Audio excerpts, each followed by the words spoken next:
Cape Verde, where the islands sing and the sea remembers.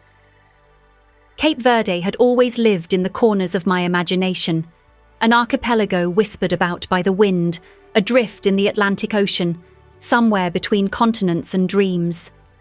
I'd often find myself staring at maps, tracing the outline of those 10 volcanic islands, wondering what stories they held.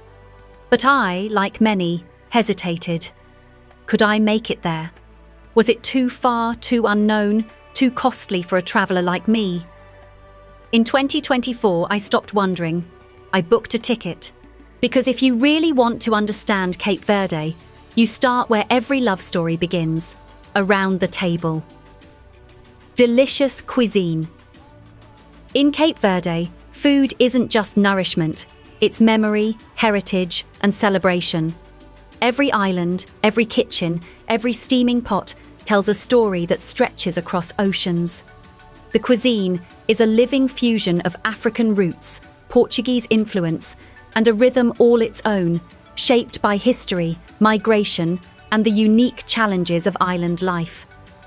My first meal in Cape Verde wasn't at a restaurant. It was on the porch of a modest home in Mindelo, where a friend's aunt ladled out a bowl of 𝐾𝐶𝐵, the national dish. At first glance, it looked simple, a thick, slow-cooked stew of corn, beans, sweet potato, and chunks of tender pork. But with the first bite, I understood why this dish is sacred. Its comfort in edible form. Rich, earthy, and layered in flavour, it's a dish that simmers for hours, and sometimes even overnight, until every ingredient has surrendered itself to the collective.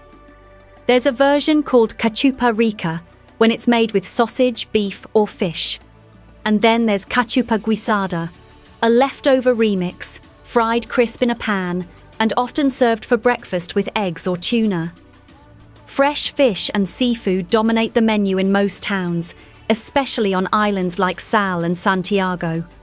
Grilled grouper, wahoo, and octopus, often seasoned simply with lime and garlic, can be found in family-run eateries and beachside tavernas. And there's something poetic about eating grilled bife de atum, tuna steak, while watching the same ocean that birthed it shimmer under the setting sun. There is a rhythm to eating here, a gentle pulse that mirrors the music always playing in the background, from radios, from passing cars, from the mouths of neighbours singing as they cook.